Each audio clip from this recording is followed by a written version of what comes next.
Kembali lagi di kisah Abu Nawas. Jangan lupa subscribe dan like dengan penuh kisah menariknya.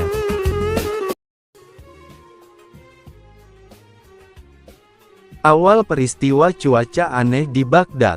Pada suatu hari di Baghdad, kota yang terkenal dengan pasar-pasar yang ramai, pedagang rempah, tukang cerita, dan kehidupan malam yang hangat oleh cahaya lentera minyak, cuaca mendadak berubah menjadi aneh.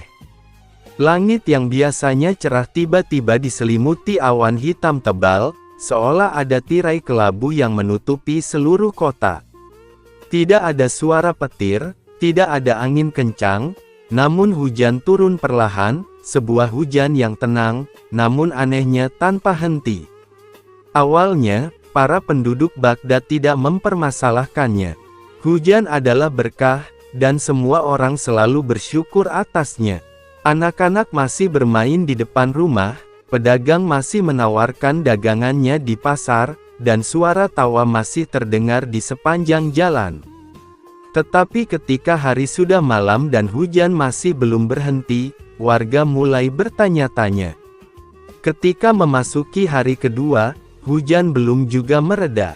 Ketika memasuki hari ketiga, hujan masih turun dengan intensitas yang sama, tidak deras, tapi tanpa henti seperti air yang sengaja ditumpahkan dari langit. Sungai Tigris mulai naik, parit-parit di jalan mulai penuh. Rumah-rumah mulai kebanjiran. Baghdad yang biasanya riuh dengan kehidupan kini berubah menjadi kota yang diliputi kekhawatiran. Orang-orang mulai berlarian menyelamatkan barang-barang dari genangan air, pedagang menutup kios lebih cepat, dan suara doa terdengar di berbagai sudut kota memohon agar hujan berhenti. Di tengah suasana panik itu, nama Abu Nawas kembali menjadi perbincangan. Sebagian warga berharap kelak sang pujangga jenaka itu akan kembali menolong Baghdad dari musibah seperti yang pernah ia lakukan sebelum-sebelumnya, meski tidak semua masalah serius adalah tugas Abu Nawas. Namun entah mengapa, masyarakat selalu percaya bahwa kalau Abu Nawas sudah turun tangan, pasti ada kejadian luar biasa yang terjadi, kadang konyol, kadang tak masuk akal, tapi anehnya hampir selalu berhasil. Sementara itu, istana Khalifah Harun al-Rasyid juga tidak tenang. Para menteri dan penasehat kerajaan berjalan mondar-mandir di aula kerajaan dengan wajah penuh ketegangan. Hujan yang tak berhenti bukan hanya soal banjir, tapi juga mengenai ancaman pada ekonomi, kesehatan, dan keamanan kota. Jika hujan berlangsung lebih lama, Baghdad bisa lumpuh. Akhirnya, sang khalifah memerintahkan sesuatu yang tidak semua penasihat menyetujui. Panggil Abu Nawas. Para penasehat terdiam seketika. Sebagian dari mereka menahan tawa, sebagian lagi merasa itu adalah ide gila. Bagaimana mungkin urusan bencana alam diserahkan pada Abu Nawas? Dia memang cerdas, tetapi seringkali tingkah laku dan strateginya tidak ortodoks, dan itu membuat sebagian pejabat tidak menyukainya. Menteri pertama menyampaikan keberatan, "Wahai Amirul Mukminin, bukankah lebih baik memanggil ahli astronomi, ahli cuaca, atau ulama besar?" Abu Nawas adalah pelawak, penyair, dan orang penuh muslihat. Masalah ini terlalu serius. Namun Khalifah menggeleng perlahan dengan pandangan tajam. Seriusnya masalah bukan penentu siapa yang menyelesaikannya, melainkan siapa yang mampu menyelesaikannya. Ucapan itu membuat seluruh ruangan sunyi. Semua merasa tidak berdaya, karena memang tidak ada satupun yang memiliki jawaban. Para ahli astronomi hanya mengatakan bahwa fenomena ini tidak umum, sedangkan para ulama memohon hujan berhenti tapi langit masih tetap menurunkan air. Akhirnya, sekelompok penjaga dikirim mencari Abu Nawas. Abu Nawas yang enggan dipanggil. Ketika penjaga istana tiba di rumah Abu Nawas, mereka mendapati rumah kecil yang sedikit tergenang air di bagian depan. Abu Nawas sedang bersantai di beranda, menikmati teh, seolah keadaan banjir sama sekali tidak mengganggunya. Ketika salah satu penjaga berkata bahwa Khalifah memanggilnya, Abu Nawas langsung menggeleng keras. "Tidak, aku tidak mau datang ke istana saat hujan deras dan banjir seperti ini. Nanti sandalku basah." Penjaga terkejut. "Ini bukan urusan sandal, Abu." Abu Nawas menjawab santai sambil mengangkat kakinya ke kursi agar tidak terkena air. "Sandal basah bisa menyebabkan kaki dingin. Kaki dingin bisa membuatku masuk angin. Kalau aku masuk angin, aku bisa sakit. Kalau aku sakit, siapa yang akan menghibur Baghdad?" Para penjaga hampir frustrasi. Mereka tidak tahu apa harus tertawa atau marah. Akhirnya salah satu dari mereka berkata, "Khalifah akan murka jika kau menolak." Abu Nawas menegakkan tubuhnya dan mengelus jenggot tipisnya. "Kalau begitu, katakan pada Khalifah bahwa untuk datang ke istana aku butuh perahu kerajaan dan 1 ekor keledai." Para penjaga makin bingung. "Untuk apa keledai dalam perahu?" Abu Nawas menjawab santai, "Bagaimana aku tahu apa yang akan terjadi nanti? Lebih baik bersiap sejak awal daripada menyesal kemudian." Tidak punya pilihan, para penjaga akhirnya kembali ke istana membawa pesan yang membingungkan itu, yang membuat seluruh istana lebih heran. Khalifah menyetujui permintaan Abu Nawas. Perjalanan Abu Nawas ke istana. Keesokan harinya, sebuah perahu kerajaan menjemput Abu Nawas. Di dalam perahu itu ada seekor keledai, seperti permintaannya. Warga Baghdad yang melihat pemandangan ini tidak bisa menahan tawa. Bayangkan, di tengah banjir, perahu kerajaan membawa seorang penyair bersama seekor keledai, disambut oleh para penjaga istana dengan wajah serius. Selama perjalanan, Abu Nawas mengelus kepala keledai itu. "Jangan takut, wahai sahabat keledai. Kalau kita tenggelam, paling tidak kita tenggelam bersama." Para penjaga hanya bisa berpandangan satu sama lain, mencoba bersabar. Namun ada sesuatu yang tidak mereka sadari, Abu Nawas bukan sekadar bercanda. Ia sedang mengamati. Sepanjang perjalanan, ia melihat arus air, mendengar suara hujan, dan memperhatikan sungai Tigris yang meluap. Wajahnya yang biasanya penuh candaan berubah serius dari waktu ke waktu. Ia seperti tengah menghitung sesuatu dalam pikirannya. Ketika tiba di istana, Abu Nawas turun dari perahu dengan santai, namun membiarkan keledai ikut turun ke pelataran istana.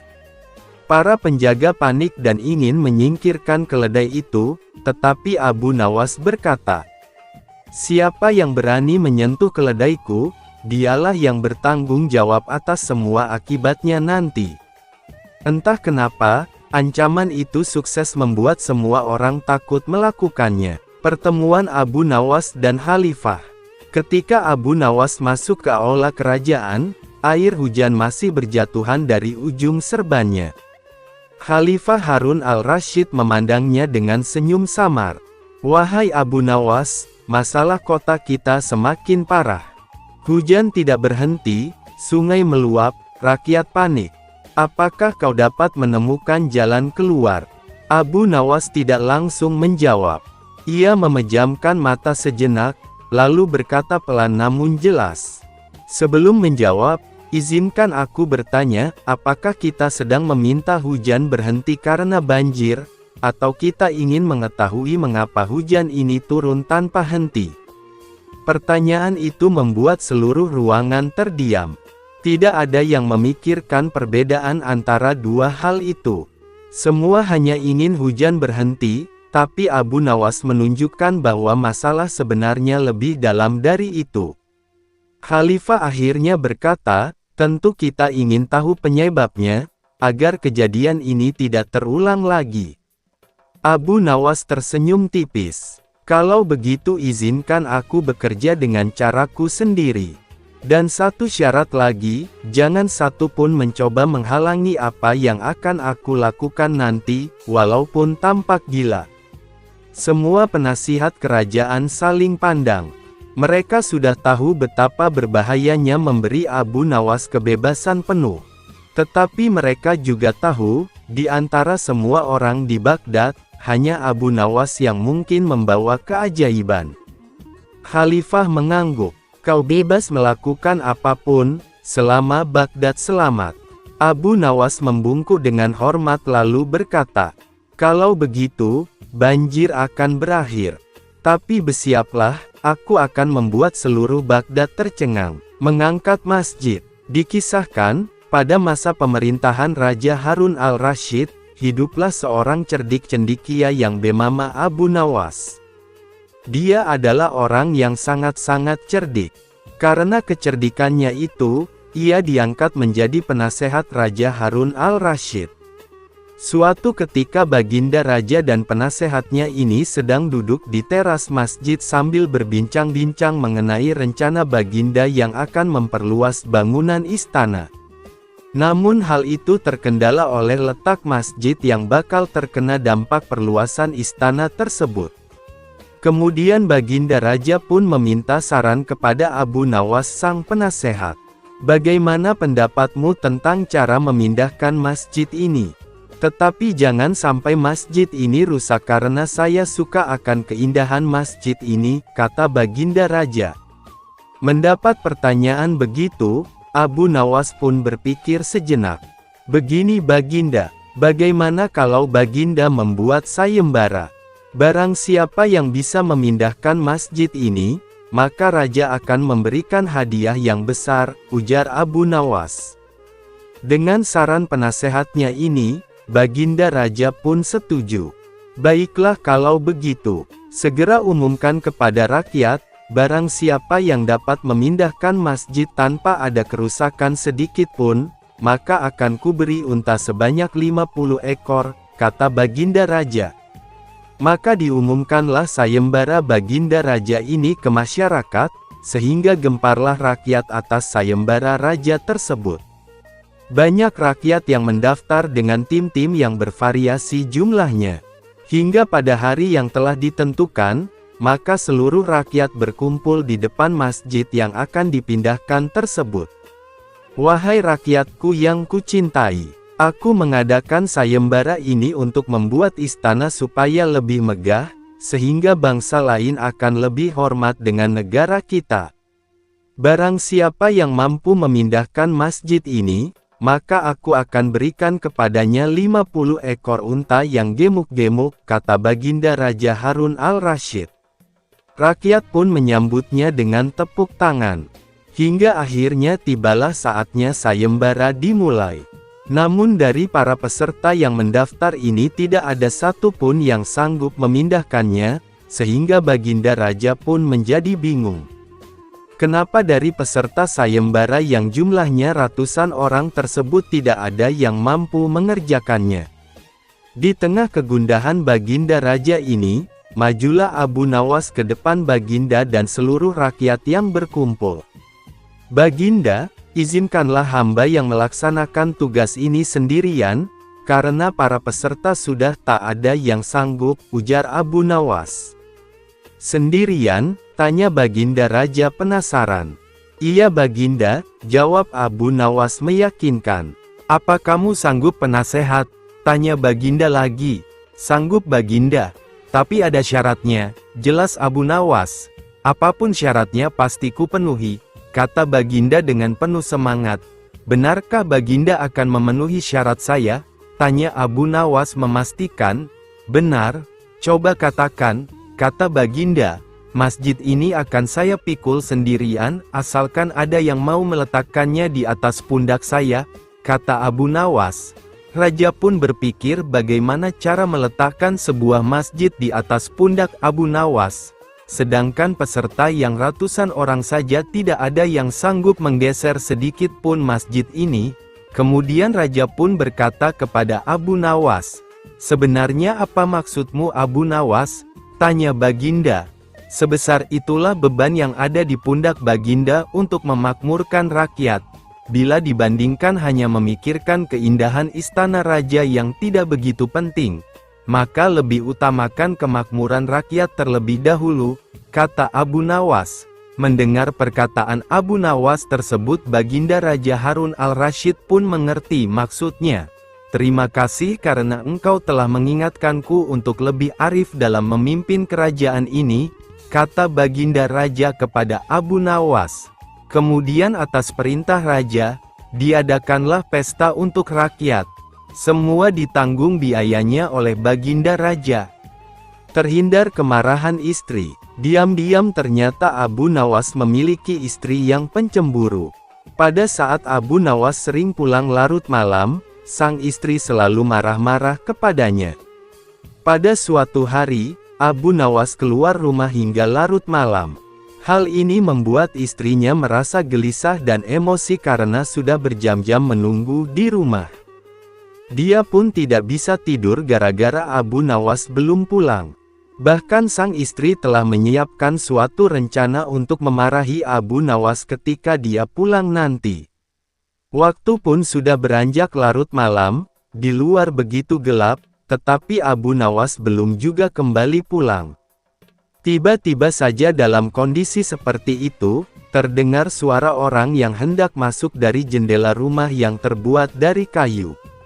Mendengar suara itu, istri Abu Nawas pun langsung siap siaga untuk melancarkan aksinya. Dia menuju jendela rumah sambil memegang sepotong kayu berukuran lumayan besar. Dia berpikir bahwa Abu Nawas sengaja masuk rumah melalui jendela karena takut dimarahi oleh istrinya. Tak lama kemudian, masuklah seseorang melalui jendela yang ukurannya relatif kecil itu. Dalam kondisi yang gelap, wajah orang tersebut tak kelihatan. Akan tetapi istri Abu Nawas yang sudah tersulut emosinya langsung saja memukulkan kayu yang dibawanya ke orang tadi. Dia memukul secara membabi buta hingga membuat orang yang dikira suaminya itu jatuh tak berdaya ke lantai. "Ampun, ampun," ujar orang tersebut. Tentu saja pukulan membabi buta yang dilakukan istri Abu Nawas tersebut membuat orang itu terkapar tak berdaya di lantai rumah. Istri Abu Nawas pun merasa puas dengan tindakannya ini, menganggap bahwa perlakuan itu setimpal dengan kesalahan suaminya, Abu Nawas. "Ayo cepat bangun, lain kali jangan diulangi lagi dengan pulang larut malam," kata istri Abu Nawas dengan nada tinggi. Setelah ditunggu beberapa menit, orang tersebut tidak bangkit-bangkit dari pingsannya. Istri Abu Nawas pun mulai penasaran dengan keadaan orang tersebut. Dalam keadaan cahaya yang kurang itu, istri Abu Nawas berusaha melihat dengan seksama orang yang telah dipukulnya tadi. Dan betapa kagetnya istri Abu Nawas, ternyata orang yang dipukulnya tadi bukan suaminya. Dia tidak mengenal sama sekali wajah orang yang dipukulnya itu. Dalam kondisi seperti itu, istri Abu Nawas kemudian menyebut orang itu sebagai pencuri, pun kemudian berteriak sekeras-kerasnya. "Ada pencuri, tolong, tolong, tolong," teriak istri Abu Nawas ketakutan. Tentu saja teriakan istri Abu Nawas membuat warga di sekitar rumah Abu Nawas berhamburan keluar ingin menangkap pencuri tersebut. Tak lama kemudian, banyak warga yang sudah berkumpul di rumah Abu Nawas. Mereka kemudian menangkap dan mengikat pencuri yang masih pingsan di lantai rumah. Para warga pun terkejut dengan kejadian tersebut, karena ada seorang pencuri yang dapat ditangkap dan ditaklukkan oleh seorang wanita. Bahkan pencuri itu babak belur dipukuli oleh istri Abu Nawas. Wah, hebat sekali! Pencuri ini sampai pingsan tak berdaya di lantai. Mungkin butuh berminggu-minggu agar bisa pulih kembali seperti sedia kala, kata salah satu warga. "Maaf Pak, saya tak bermaksud menyakitinya. Apalagi sampai separah itu, hanya suatu kekeliruan saja," kata istri Abu Nawas berusaha menjelaskan. "Kekeliruan bagaimana?" tanya warga tersebut. "Tadi dia masuk melalui jendela dapur. Saya kira suami saya yang baru pulang. Makanya langsung saja saya pukuli tanpa ampun. jelas istri Abu Nawas lagi. Tak berapa lama kemudian Abu Nawas pun datang di tengah-tengah mereka. La terkejut melihat banyaknya warga yang berkumpul di rumahnya. Setelah mendengar cerita pencuri yang babak belur dihajar istrinya, dia pun tersenyum kecut dan bersyukur dalam hati, untung saja bukan saya yang dihajar. Makanya jangan main pukul, beginilah akibatnya, kata Abu Nawas. Meskipun demikian Abu Nawas merasa bangga dengan istrinya yang sanggup melumpuhkan pencuri seorang diri. Abu Nawas dan ember ajaib. Pada suatu pagi yang cerah di kota Baghdad, matahari baru saja merayap naik di balik kubah-kubah bangunan kuno. Jalanan mulai ramai, para pedagang menggelar tikar, para penyair bersiap membacakan syair, dan para pengemis menempati sudut-sudut favoritnya. Pasar Baghdad hari itu tampak lebih hidup dari biasanya. Bau kayu manis, jintan, dan roti panggang menyebar di udara. Dari arah ujung gang, muncul sosok yang sangat dikenal warga, Abu Nawas. Ia berjalan santai dengan langkah ringan, seolah hari itu miliknya sepenuhnya. Namun ada yang berbeda, di tangan kanannya ia membawa ember tua penyok yang tampak sudah berkali-kali dipukul nasib. Orang-orang tentu saja penasaran. Abu Nawas, mau kemana kau pagi-pagi bawa ember kumal begitu? Tanya seorang pedagang sayuran. Abu Nawas tersenyum misterius dan menjawab, ini bukan sembarang ember. Ini adalah ember ajaib pencari jodoh. Barang siapa melihat ke dalamnya, akan mengetahui nasib jodohnya. Perkataan itu langsung memancing keributan kecil. Beberapa orang tertawa, beberapa lainnya terperangah serius.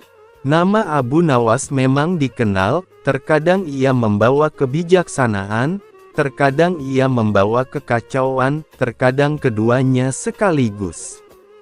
Abu Nawas menuju sumur umum di tengah pasar, meletakkan ember di tepi, dan mulai mengisi air. Orang-orang mulai berkumpul. Seorang pemuda yang terkenal pemalu berbisik pada temannya. Aku sudah 3 tahun mencari jodoh tapi tak kunjung dapat. Apa aku harus mencoba? Temannya menjawab, kalaupun gagal, setidaknya kau sudah mencoba sesuatu hari ini selain menatap gadis-gadis pasar dari jauh. Maka dengan langkah ragu-ragu, si pemuda mendekati Abu Nawas. Abu, bolehkah aku mencobanya? Tentu, jawab Abu Nawas. Tataplah air di dalam ember dan biarkan hatimu jujur. Pemuda itu menunduk dan menatap lekat-lekat. 1 detik, 2 detik, 3 detik. Kemudian ia mengernyit kecewa. Aku tidak melihat apa-apa. Abu Nawas langsung menepuk pundaknya dengan lembut. Itu bukan berarti jodohmu jauh. Itu berarti hatimu belum siap menyambut seseorang.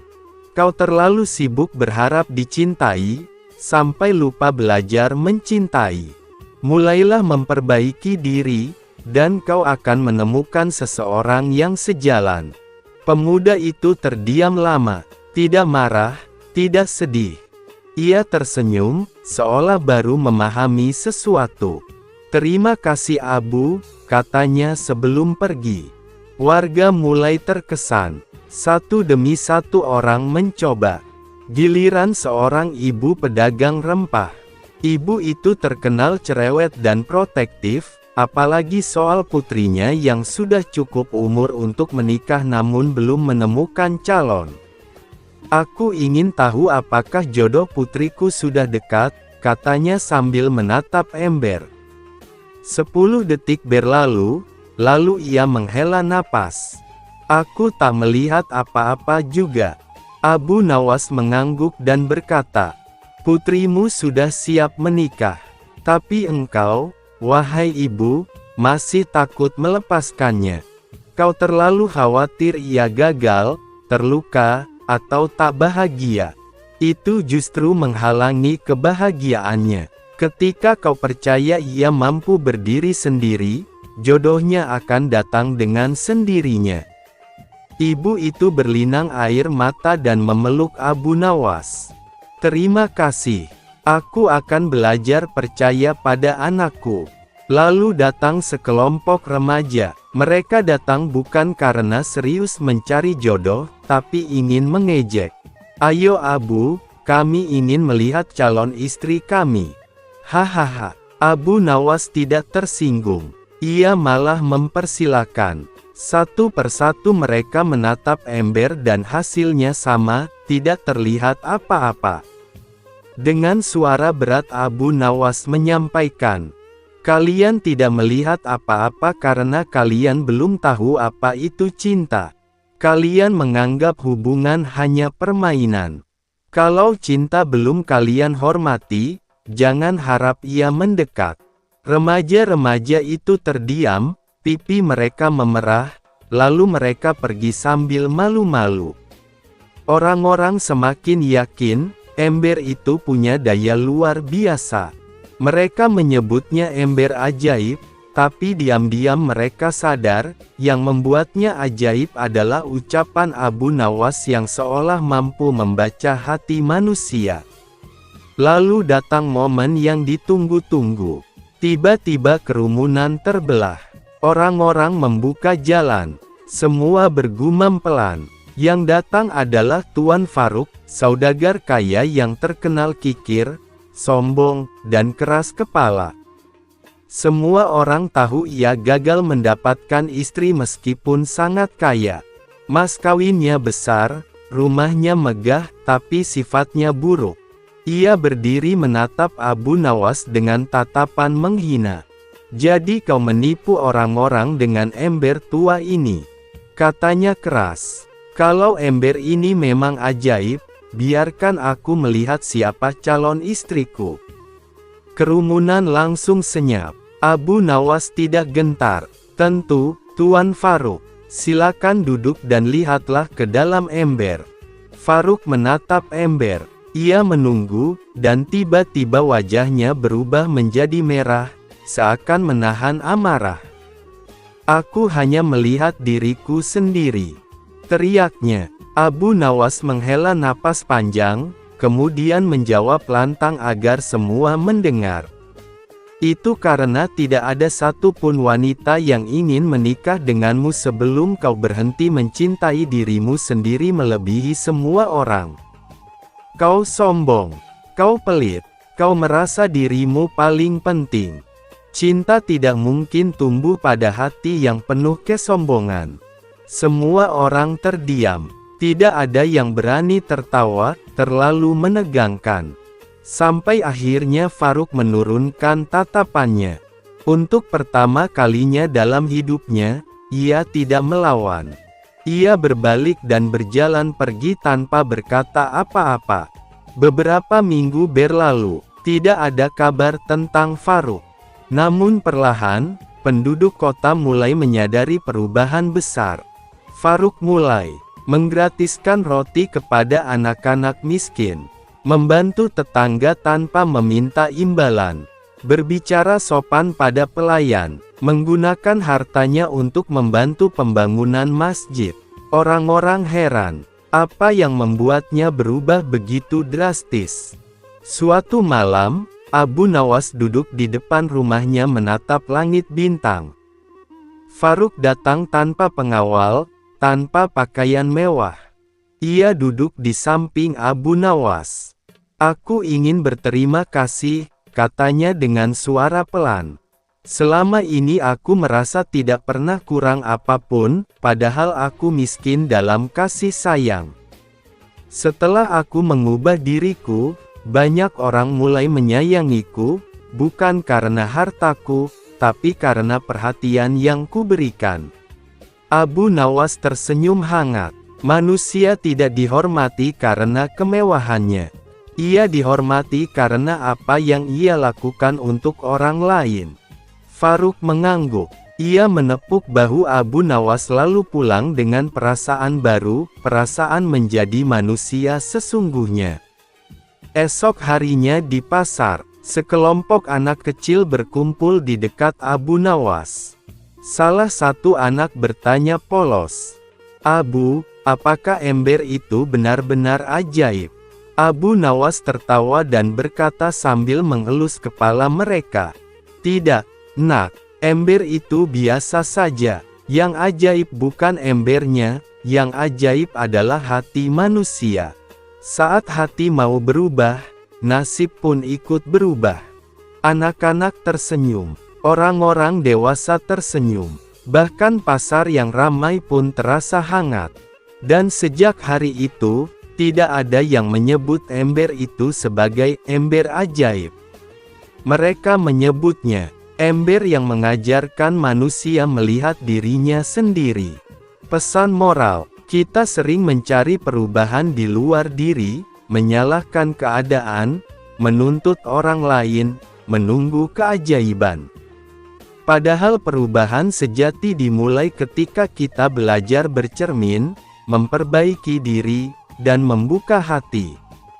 Keajaiban datang setelah usaha, bukan sebelum usaha. Menangkap angin. Abu Nawas kaget bukan main ketika seorang utusan Baginda Raja datang ke rumahnya, lah harus menghadap Baginda secepatnya. Entah permainan apa lagi yang akan dihadapi kali ini. Pikiran Abu Nawas berloncatan ke sana kemari. Setelah tiba di istana, Baginda Raja menyambut Abu Nawas dengan sebuah senyuman. "Akhir-akhir ini aku sering mendapat gangguan perut. Kata tabib pribadiku, aku kena serangan angin," kata Baginda Raja memulai pembicaraan. "Ampun tuanku, apa yang bisa hamba lakukan hingga hamba dipanggil?" tanya Abu Nawas. "Aku hanya ingin engkau menangkap angin dan memenjarakannya," kata Baginda. Abu Nawas hanya diam, tak sepatah kata pun keluar dari mulutnya, lah tidak memikirkan bagaimana cara menangkap angin nanti. Tetapi ia bingung bagaimana cara membuktikan bahwa yang ditangkap itu memang benar-benar angin, karena tidak bisa dilihat. Tidak ada benda yang lebih aneh dari angin. Tidak seperti halnya air walaupun tidak berwarna tetapi masih bisa dilihat. Sedangkan angin tidak. Baginda hanya memberi Abu Nawas waktu tidak lebih dari 3 hari. Abu Nawas pulang membawa pekerjaan rumah dari Baginda Raja. Namun Abu Nawas tidak begitu sedih, karena berpikir sudah merupakan bagian dari hidupnya, bahkan merupakan suatu kebutuhan, lah yakin bahwa dengan berpikir akan terbentang jalan keluar dari kesulitan yang sedang dihadapi. Dan dengan berpikir pula ia yakin bisa menyumbangkan sesuatu kepada orang lain yang membutuhkan terutama orang-orang miskin. Karena tidak jarang Abu Nawas menggondol sepundi penuh uang emas hadiah dari Baginda Raja atas kecerdikannya. Tetapi sudah 2 hari ini Abu Nawas belum juga mendapat akal untuk menangkap angin apalagi memenjarakannya. Sedangkan besok adalah hari terakhir yang telah ditetapkan Baginda Raja. Abu Nawas hampir putus asa. Abu Nawas benar-benar tidak bisa tidur walau hanya sekejap. Mungkin sudah takdir, kali ini Abu Nawas harus menjalani hukuman karena gagal melaksanakan perintah Baginda. Abu Nawas berjalan gontai menuju istana. Di sela-sela kepasrahannya kepada takdir ia ingat sesuatu, yaitu Aladin dan lampu wasiatnya. Bukankah jin itu tidak terlihat? Abu Nawas bertanya kepada dirinya sendiri. Lalu berjingkrak girang dan segera berlari pulang. Sesampai di rumah, ia secepat mungkin menyiapkan segala sesuatunya dan kemudian menuju istana. Di pintu gerbang istana, Abu Nawas langsung dipersilahkan masuk oleh para pengawal karena Baginda sedang menunggu kehadirannya. Dengan tidak sabar Baginda langsung bertanya kepada Abu Nawas. "Sudahkah engkau berhasil memenjarakan angin, hai Abu Nawas?" tanya Baginda Raja. "Sudah Paduka yang mulia," jawab Abu Nawas dengan muka berseri-seri sambil mengeluarkan botol yang sudah disumbat.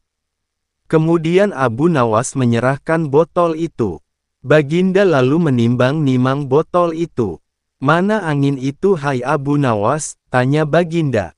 Di dalam, tuanku yang mulia, jawab Abu Nawas penuh takzim. Aku tak melihat apa-apa, kata Baginda Raja. Ampun tuanku, memang angin tak bisa dilihat.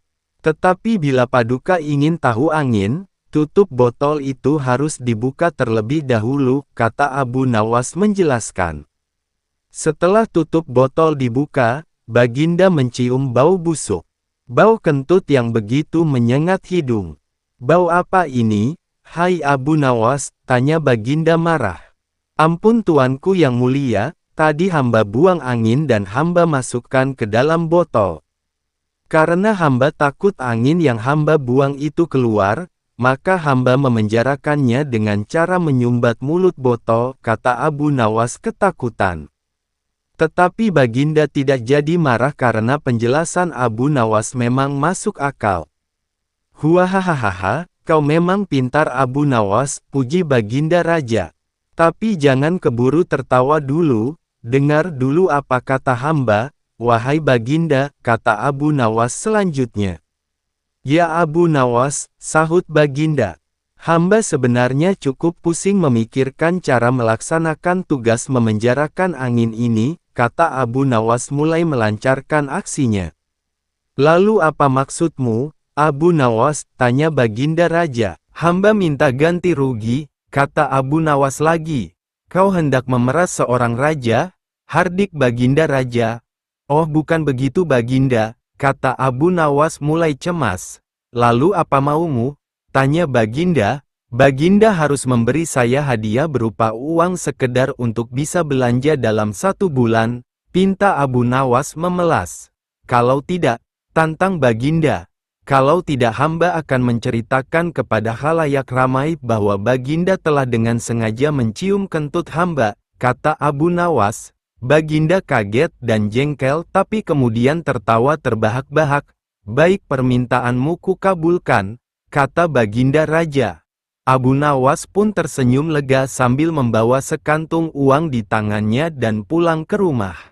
Kisah Abu Nawas dan Raja yang ingin menguji kejujuran. Pada suatu pagi yang cerah di kota Baghdad, Raja Harun al-Rasyid duduk termenung di taman istananya. Angin berhembus pelan, membawa aroma bunga mawar yang bermekaran, namun hatinya terasa gelisah.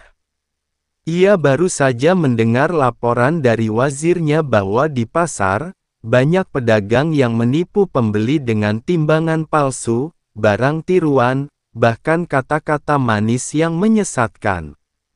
Bagaimana mungkin negeri yang makmur ini bisa bertahan kalau rakyatnya suka berbohong? Gumam sang raja dengan nada sedih. Di sampingnya berdiri wazir setia, Ja'far. Tuanku, katanya pelan, mungkin kita perlu mencari tahu siapa di antara rakyat yang masih menjunjung kejujuran. Raja mengangguk. Kau benar, Ja'far. Tapi siapa yang bisa melakukannya dengan cara yang cerdik dan adil? Ja'far tersenyum tipis. Hanya ada satu orang yang bisa melakukannya, tuanku. Siapa? Tanya raja penasaran. Abu Nawas. Pemanggilan Abu Nawas. Tak lama kemudian, Abu Nawas dipanggil ke istana. Ia datang dengan mengenakan jubah lusuh dan sorban yang agak miring, penampilan khasnya yang sederhana namun selalu menandakan otak yang bekerja tajam. Wahai Abu Nawas, ujar raja dengan nada serius, aku ingin tahu, masih adakah rakyatku yang benar-benar jujur? Aku ingin kau cari orang itu untukku. Jika ada, aku akan memberinya hadiah emas seberat timbangan kepalanya sendiri.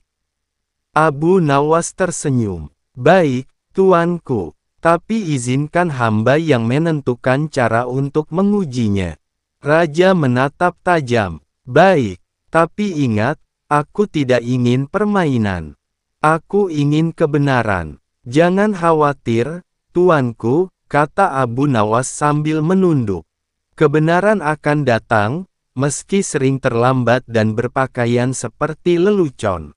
Pengumuman di pasar Baghdad. Keesokan harinya, Abu Nawas berdiri di tengah pasar Baghdad. Ia memukul gong kecil sambil berteriak, "Wahai penduduk Baghdad, dengar baik-baik. Raja Harun al-Rasyid mencari orang yang paling jujur di seluruh negeri. Barang siapa datang ke istana besok pagi dengan hati dan kata yang jujur, akan mendapat hadiah besar dari Baginda. Tapi, siapapun yang ternyata berbohong akan dicambuk di depan raja." Kerumunan pasar pun riuh. Para pedagang saling berpandangan. "Kalau aku datang, nanti dikira bohong," kata seorang penjual buah. "Tapi kalau aku tak datang, berarti aku tidak jujur," sahut pedagang lain. Beberapa orang mencoba meyakinkan diri, namun ketakutan akan cambuk membuat mereka batal datang. Sementara itu, Abu Nawas hanya tersenyum kecil dari jauh. Ia tahu, ujian kejujuran sering kali gagal bukan karena orang tak tahu benar salah, tapi karena takut pada akibatnya. Hari ujian kejujuran. Keesokan harinya, halaman istana tampak sepi. Hanya suara burung yang berkicau di taman. Para penjaga sudah siap berjaga di depan gerbang istana, tapi tak ada satupun rakyat yang datang. Hanya satu sosok yang melangkah perlahan menuju pintu istana, Abu Nawas sendiri. Raja yang melihatnya dari balkon segera memerintahkan agar ia dibawa masuk. "Wahai Abu Nawas," ujar sang raja sambil tertawa kecil, "di mana orang-orang jujur itu? Apakah hanya engkau yang tersisa di Baghdad?"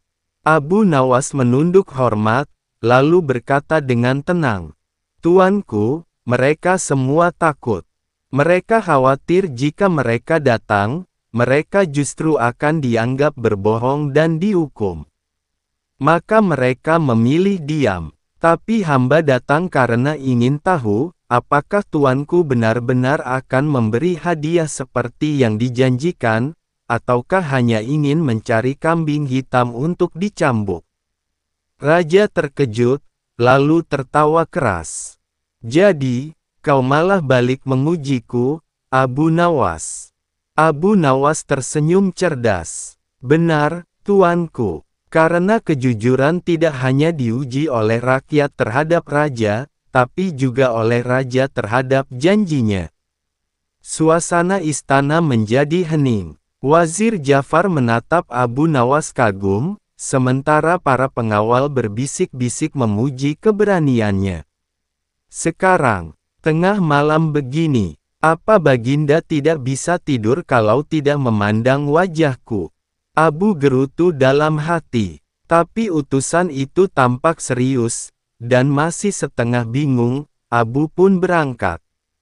Kota Baghdad malam itu sunyi. Lampu-lampu minyak menerangi jalanan. Suara langkah kaki mereka menggema di antara dinding-dinding pasar yang sudah tutup. Sudah sering Abu dipanggil ke istana, kadang karena kecerdikannya dibutuhkan, kadang karena kenakalannya memusingkan istana, tapi kali ini terasa berbeda. Udara seperti berat, langkah terasa panjang, ada sesuatu yang besar menunggu. Sesampainya di istana, ia langsung dibawa menuju ruang pertemuan rahasia, bukan aula singgasana biasa. Abu disuruh menunggu di balik pintu emas ukir. Ketika pintu terbuka, ia melihat Sultan Harun al-Rasyid duduk dengan wajah tegang, bukan wajah ceria seperti biasanya. Di sebelahnya berdiri penasihat kerajaan, termasuk Wazir Jafar, yang biasanya penuh percaya diri, kini tampak pucat. "Masuklah Abu Nawas," kata Sultan pelan. Abu menunduk memberi hormat, tapi seperti biasa, dengan santai ia berkata, "Hamba datang karena panggilan Baginda. Namun hamba berharap panggilan ini bukan untuk menagih pajak dari rakyat miskin seperti saya." Sultan menghela napas, sedikit tersenyum tapi syarat kecemasan. Andai hanya pajak, Abu, masalah kita kali ini jauh lebih besar. Suasana senyap. Para penjaga di pintu bahkan menunduk, seolah pembicaraan ini mengandung bahaya. Sultan berdiri. Ada negeri jauh yang dikenal sebagai negeri cahaya. Negeri itu berperan menjaga keseimbangan kebaikan dan kebijaksanaan di dunia. Namun kini negeri itu berada di ambang kehancuran. Abu terkejut, mimpi tadi langsung terlintas di benaknya. Sultan melanjutkan, 3 raja dari negeri cahaya telah datang ke Baghdad tadi siang. Mereka meminta bantuan, bukan pasukan, bukan kekayaan, tetapi satu orang, engkau, Abu Nawas. Suara Sultan menggema di ruangan yang sunyi. Mereka berkata, hanya engkau satu-satunya yang bisa menyelamatkan mereka. Abu merasakan bulu kuduknya berdiri. Ini bukan kebetulan. Mimpi aneh dan panggilan ini bersambung seperti potongan teka-teki. Ia memaksa dirinya tersenyum menutupi kegugupan. Hamba ini hanya rakyat jelata. Kalau hamba punya kekuatan hebat, tentu hamba sudah membeli rumah besar dan kuda gagah. Wazir Jafar maju dan berkata serius, mereka tidak butuh kekuatan fisik. Mereka membutuhkan seseorang yang mampu menang dengan cara kalah. Hati Abu seperti berhenti sejenak. Itulah kalimat yang ada di gerbang emas dalam mimpinya. Sultan memandang langsung ke mata Abu. Abu Nawas, engkau bebas menolak. Namun bila negeri cahaya jatuh, dampaknya akan menjangkau seluruh dunia, termasuk Baghdad. Kegelapan akan menyelimuti banyak hati manusia. Semua mata menatap Abu, berharap, memohon, sekaligus takut. Abu menelan ludah. Apa yang harus hamba lakukan? Sultan mengangkat tongkatnya. Dari balik tirai, seorang tamu asing berjubah putih masuk. Wajahnya tidak terlihat, tetapi auranya menenangkan. Suara pria itu dalam dan lembut, sama seperti yang terdengar dalam mimpi Abu. Kau hanya perlu mengikutiku, Abu Nawas, katanya. Perjalananmu dimulai malam ini. Aku akan mengantarmu ke negeri cahaya. Setelah itu, semuanya bergantung padamu. Abu tersenyum hambar, mencoba berlagak santai. Kalau perjalanan ini tanpa makan, sebaiknya kita tunda sampai sarapan. Beberapa penjaga spontan tertawa pelan, tapi sosok berjubah putih hanya mengangguk tenang. Di sana ada makanan lebih dari yang bisa kau bayangkan. Abu akhirnya menghela napas panjang. Ada rasa takut, tapi juga penasaran. Mungkin dalam hidupnya, inilah petualangan paling besar, atau paling gila. Aku setuju, katanya akhirnya. Sultan berdiri, wajahnya mencerminkan rasa haru dan harapan. Semoga Allah melindungimu. Sosok berjubah putih mengangkat tangannya, membuat lingkaran cahaya muncul di tengah ruangan, memutar seperti pusaran air. Angin berhembus, tirai berkibar, dan ruangan bergetar. Semua orang menunduk ketakutan. Berjalanlah, Abu Nawas, katanya. Abu menarik napas dalam-dalam, menatap cahaya itu, lalu melangkah masuk. Begitu kakinya menyentuh pusaran, dunia berputar hebat. Seperti ada ribuan suara berbisik, ribuan cahaya melintas, dan ribuan kenangan bermain di depan mata. Tubuhnya seperti melayang tanpa arah. Sampai tiba-tiba semuanya berhenti seketika. Abu berdiri di sebuah padang rumput luas dengan langit berwarna ungu yang tidak pernah ia lihat sebelumnya. Bunga-bunga bercahaya bermekaran, sungai mengalir seperti terbuat dari cahaya, dan angin berbau manis seperti madu. Di kejauhan, berdiri gerbang emas raksasa, persis seperti dalam mimpi. Namun kali ini berbeda. Di depan gerbang itu ada sosok berjubah hitam, wajahnya tertutup tudung hingga tidak terlihat. Sosok itu menunggu, seperti tahu Abu akan datang. Sosok berjubah putih berdiri di samping Abu. Itu musuh pertama. Engkau tidak bisa mengalahkannya dengan kekuatan. Bila engkau menang dengan cara biasa, gerbang tidak akan terbuka. Ingat, kalahkan dengan cara kalah. Sosok berjubah hitam mengangkat kepala perlahan, dan suaranya menggelegar mengisi seluruh langit. Selamat datang, Abu Nawas. Aku sudah menunggumu. Misteri awan tak berujung. Setelah mendapat restu dari Khalifah untuk bertindak sebebas apapun demi menyelamatkan Baghdad, Abu Nawas meminta satu hal yang membuat para penasihat kerajaan kembali terheran. Sediakan sebuah gudang kosong untukku bekerja. Jangan ada yang mengintip, jangan ada yang bertanya. Perintah tersebut segera dilaksanakan, meski banyak bisik-bisik. Apakah mungkin seorang lelaki dengan lelucon aneh dan seekor keledai bisa menghentikan banjir yang tak dapat ditangani ilmuwan maupun ulama? Di dalam gudang itu, Abu Nawas mulai mengumpulkan barang-barang aneh, kendi air yang besar, beberapa pita berwarna, panci tua, bahkan ember berlubang. Para pelayan istana tak bisa menyembunyikan ekspresi bingung mereka, tetapi tidak berani bertanya. Di tengah gudang, Abu Nawas menyodorkan selembar tikar kusam, kemudian menggambar lingkaran besar di lantai dengan kapur, dan menulis simbol-simbol kuno dalam bahasa Persia, Arab, dan huruf-huruf asing yang tak dikenali. Namun hal paling aneh dari semuanya adalah, gudang itu penuh dengan suara rintih dan tangis. Bukan tangis manusia, tapi juga bukan suara hujan. Abu Nawas seperti berbicara dengan sesuatu yang tak terlihat. Kadang ia tertawa, kadang ia memaki, kadang ia bernegosiasi dengan penuh kesabaran. Para penjaga yang berada di luar merinding setiap mendengarnya. Selama 3 hari 3 malam, Abu Nawas tidak keluar dari gudang. Para pelayan mengantar makanan, tapi tidak ada yang berani membuka pintu. Bahkan keledai pun ditempatkan berjaga di depan gudang, atas perintah Abu Nawas.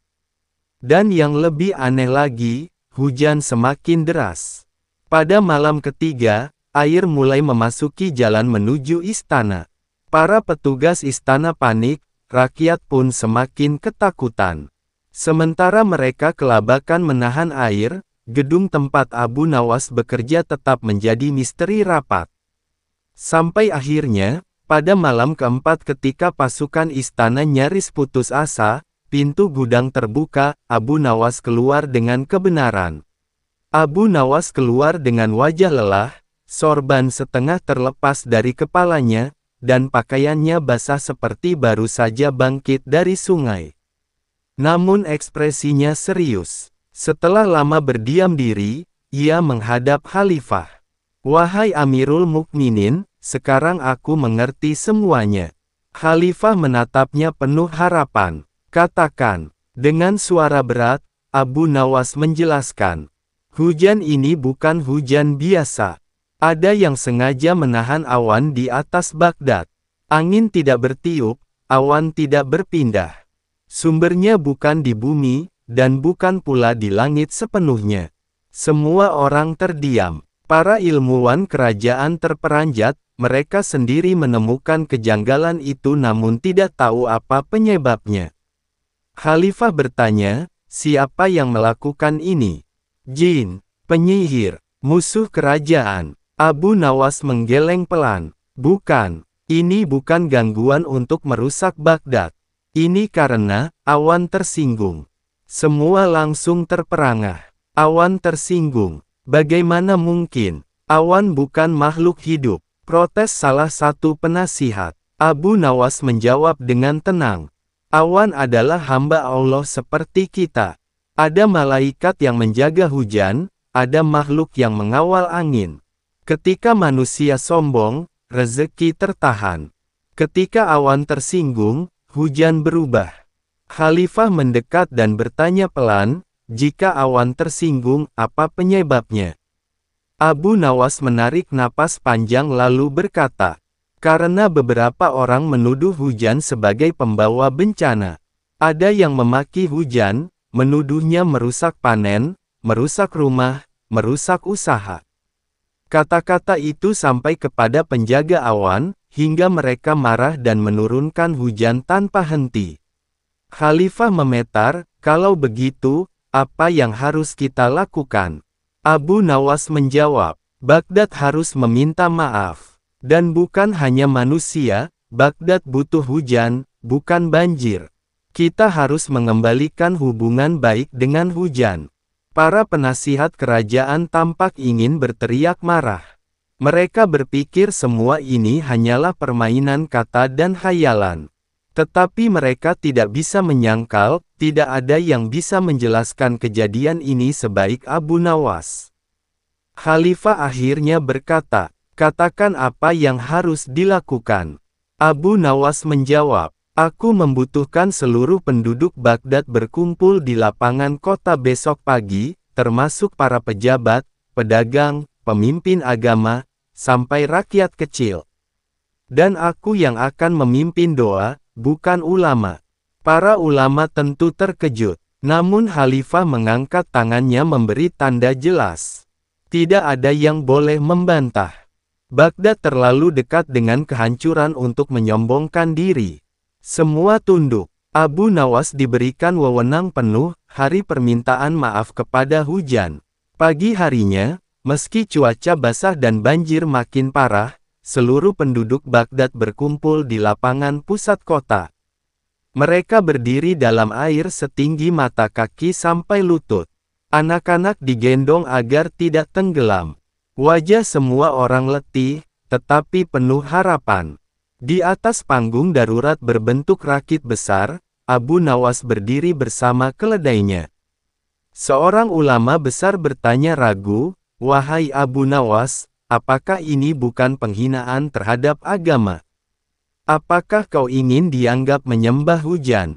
Abu Nawas menangkupkan kedua tangannya lalu menjawab, kita tidak meminta kepada hujan, kita memohon kepada Allah agar hujan memaafkan kita. Kita menghormati ciptaan Allah karena kita menghormati Sang Pencipta. Ulama itu terdiam. Penjelasan itu tidak bisa dibantah. Maka Abu Nawas mulai berbicara di hadapan seluruh penduduk Baghdad. Wahai rakyat Baghdad, kita telah diberi rezeki berupa hujan, tetapi sebagian dari kita mencelanya. Kita lupa bahwa sesuatu yang baik bisa menjadi buruk bila tidak kita syukuri.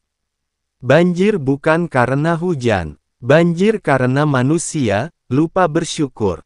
Ia memandang rakyat satu persatu, kemudian menengadah ke langit kelabu. Wahai hujan, wahai awan, wahai ciptaan Allah, kami meminta maaf. Jika kami tidak bersyukur, maafkan kami. Jika kami mengeluh, maafkan kami. Jika kami lupa bahwa Engkau adalah rahmat, maafkan kami. Lalu seluruh penduduk Baghdad mengangkat tangan dan berkata bersama, kami meminta maaf. Suara itu membahana di tengah kota banjir. Dan sesuatu terjadi. Untuk pertama kalinya dalam berminggu-minggu, angin bertiup. Semua orang terperanjat ketika melihat awan mulai bergerak pelan. Lalu terdengar suara gemuruh lembut seperti oksigen yang menghela napas panjang. Hujan yang deras perlahan berubah menjadi gerimis. 5 menit kemudian, gerimis berubah menjadi rintik kecil. 10 menit kemudian, hujan berhenti. Orang-orang menangis. Ada yang bersujud di tanah, ada yang mengangkat anaknya sambil tertawa, ada yang memeluk orang asing yang bahkan tidak dikenal. Baghdad terselamatkan. Tapi kisah ini belum selesai.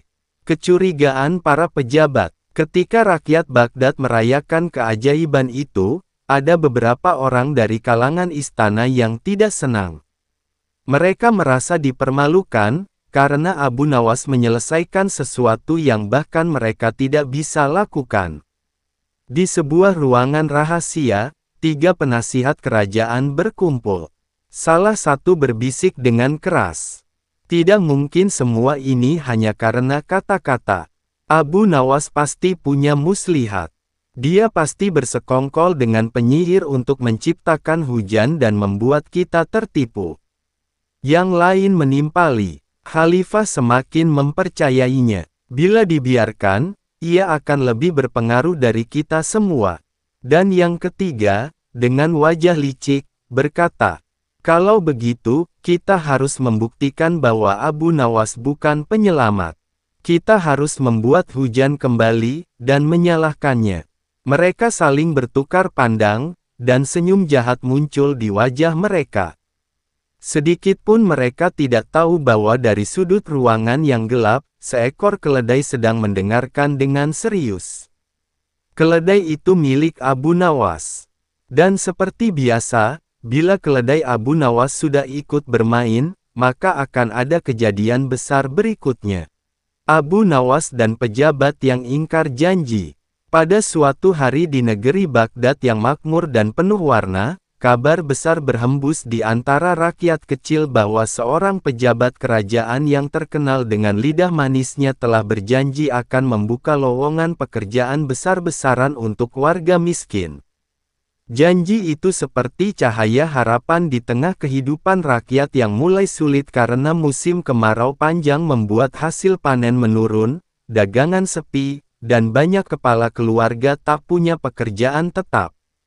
Ketika berita itu terdengar di pasar Baghdad, semua orang menaruh harapan besar, bahkan sebagian rakyat berdoa di masjid agar janji itu benar-benar terlaksana.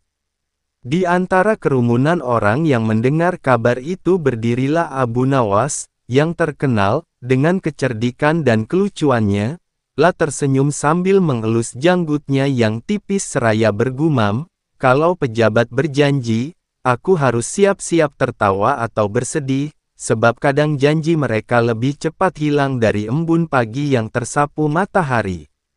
Ucapan itu membuat beberapa orang di sekitarnya tertawa kecil, tapi Abu Nawas melangkah santai ke arah istana. Niatnya sederhana, ingin melihat apakah janji itu sungguh-sungguh atau hanya angin kosong yang ditiupkan untuk menyenangkan hati rakyat. Sesampainya di depan istana, ia melihat ratusan rakyat sudah berdiri mengantre dengan berbagai ekspresi. Ada yang membawa surat lamaran di kertas lusuh, ada yang menulis di daun pisang, bahkan ada yang hanya membawa doa dan harapan. Suasana ramai itu membuat hati Abu Nawas tergerak, merasa harus ikut memastikan keadilan ditegakkan. Tak lama kemudian seorang petugas istana yang berpakaian rapi keluar dengan wajah angkuh membawa gulungan pengumuman besar. Dengan suara lantang ia berkata bahwa lowongan pekerjaan untuk rakyat miskin telah resmi dibuka. Namun di balik kabar bahagia itu ternyata terselip syarat-syarat yang membuat semua orang terkejut. Isi pengumuman berbunyi, bagi rakyat miskin yang ingin bekerja di bawah proyek kerajaan diwajibkan memiliki kuda sendiri untuk berangkat kerja, harus berpakaian rapi dan harum, serta mampu membaca, menulis, dan berhitung dengan lancar. Seketika suasana yang tadinya riuh berubah hening. Orang-orang saling pandang dengan wajah bingung, sebagian tertawa pahit, sebagian lagi menunduk kecewa. Mereka tahu syarat itu mustahil dipenuhi. Bagaimana mungkin orang miskin memiliki kuda, pakaian harum, dan pendidikan tinggi? Lalu Abu Nawas melangkah maju ke depan barisan dan berkata lantang, "Wahai tuan pejabat yang terhormat, kalau semua rakyat miskin memenuhi syarat itu, maka mereka tidak perlu lagi mencari pekerjaan, karena sudah kaya." Rakyat pun meledak tertawa, bahkan sebagian petugas istana tak kuasa menahan senyum. Namun wajah pejabat yang mendengar berita itu memerah menahan malu dan marah. Keesokan harinya, Abu Nawas dipanggil menghadap ke ruang pejabat tersebut. Di dalam ruangan yang megah dan penuh wangi dupa, pejabat itu duduk di kursi besar dengan pakaian mewah dan cincin berkilauan di jarinya. Begitu Abu Nawas masuk, pejabat itu berkata dengan nada tinggi, "Abu Nawas, aku dengar kau memperolok pengumuman resmi kerajaan di depan rakyat. Apa maksudmu?" Abu Nawas menundukkan kepala sedikit lalu berkata dengan tenang, "Tuan, aku tidak memperolok. Aku hanya bingung, sebab yang Tuan janjikan adalah pekerjaan untuk rakyat miskin, namun syaratnya seperti untuk para bangsawan." Pejabat itu mengerutkan kening, "Itu untuk menjaga wibawa kerajaan," katanya ketus. "Tidak pantas orang berpakaian compang camping bekerja di bawah nama kerajaan." Abu Nawas pun tersenyum halus dan berkata, "Kalau begitu, berarti pekerjaan itu bukan untuk rakyat miskin, melainkan untuk orang yang sudah kaya. Padahal yang butuh pekerjaan justru mereka yang miskin, bukan mereka yang sudah hidup mewah." Kalimat itu membuat pejabat itu terdiam sejenak. Namun egonya membuatnya menolak kalah. "Kau ini memang pandai bicara, Abu Nawas, tapi tidak semua rakyat miskin pantas bekerja di proyek kerajaan," ujar pejabat dengan nada meremehkan. "Kalau begitu," jawab Abu Nawas tegas namun sopan, "izinkan aku menjelaskan mengapa mereka pantas. Rakyat miskin adalah tenaga paling kuat di negeri ini. Mereka bekerja tanpa pamrih, mereka tahan lapar dan tetap tersenyum. Sementara orang kaya seringkali baru berkeringat sedikit sudah mengeluh pegal. Maka bukankah lebih bijak kalau pekerjaan diberikan kepada mereka yang benar-benar membutuhkan dan mampu bekerja keras?" Rakyat yang mendengar dari luar ruangan bersorak gembira. Mereka merasa suara mereka diwakilkan oleh keberanian Abu Nawas. Pejabat itu semakin tidak senang, namun ia mencoba menahan diri. "Baiklah, Abu Nawas," katanya, "kalau kau pandai bicara, aku akan memberimu satu ujian. Jika kau berhasil menjawabnya, aku akan membuka lowongan untuk rakyat miskin. Tetapi jika kau gagal, kau harus membersihkan halaman istana selama seminggu."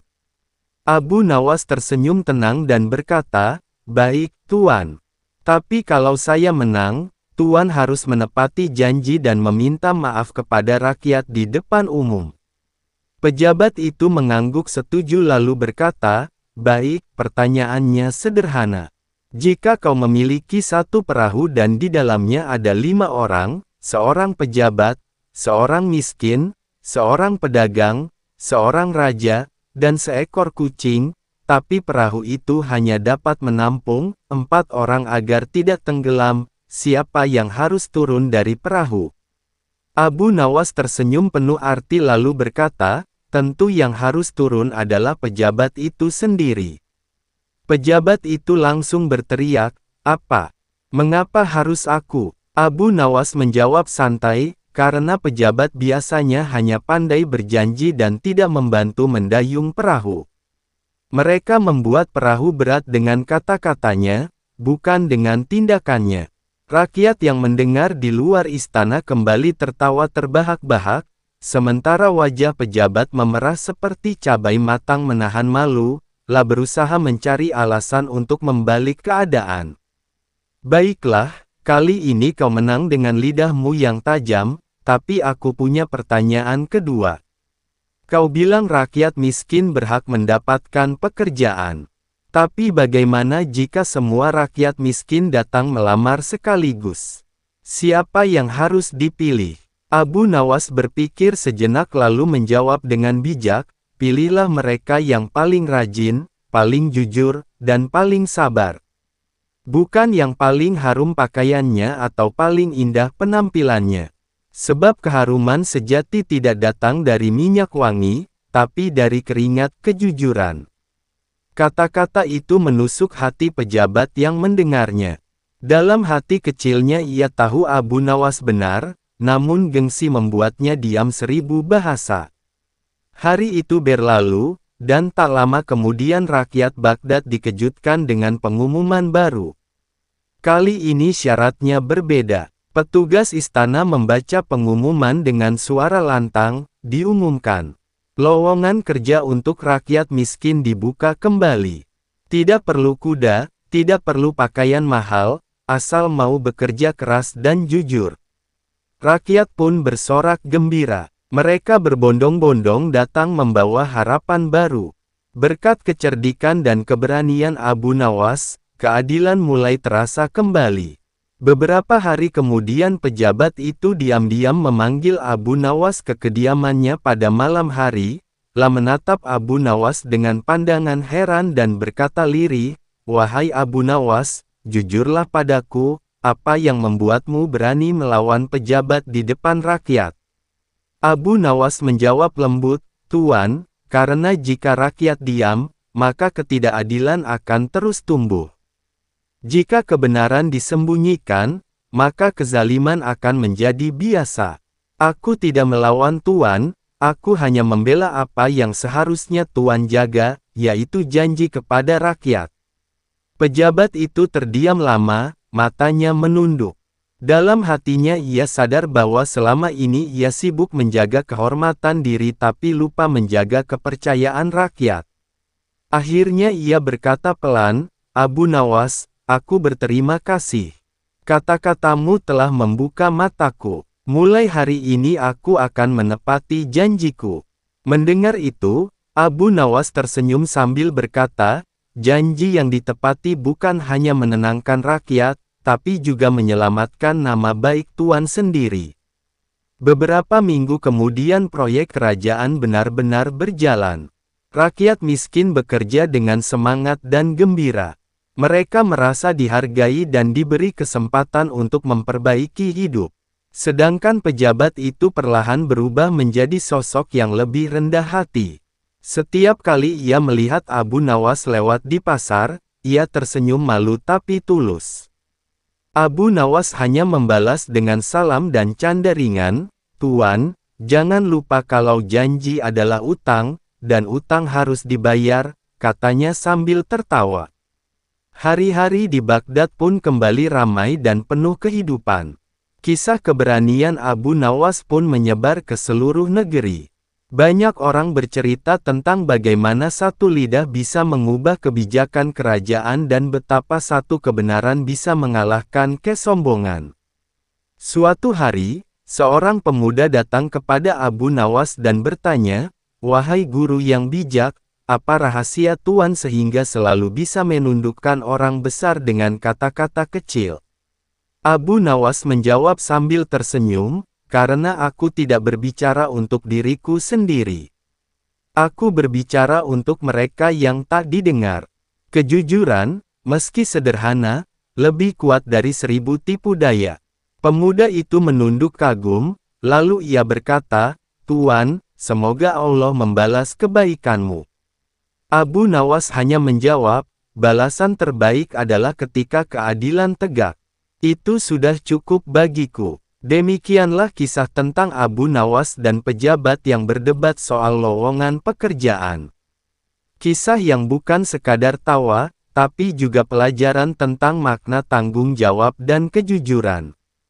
Bahwa jabatan bukan untuk dipamerkan, melainkan untuk melayani. Janji kepada rakyat bukan kata manis di bibir, melainkan amanah di pundak yang berat. Dari Abu Nawas kita belajar bahwa keberanian berbicara benar adalah cahaya di tengah kegelapan kekuasaan, dan setiap lidah yang jujur akan selalu lebih tajam dari pedang kebohongan. Sebab kebenaran tidak butuh pakaian mewah, ia hanya butuh hati yang bersih dan niat yang tulus. Maka ketika kita melihat orang berkuasa lupa diri, jangan takut untuk mengingatkan, sebab mungkin Allah menitipkan keberanian itu pada lidah-lidah kecil seperti Abu Nawas, yang dengan senyum dan kecerdikannya mampu mengguncang singgasana kebohongan. Dan begitulah Baghdad kembali damai, karena satu orang yang berani berkata benar, satu orang yang berani menegakkan janji, dan satu orang yang tahu bahwa keadilan sejati tidak pernah lahir dari kekuasaan, melainkan dari hati yang tulus membela kebenaran.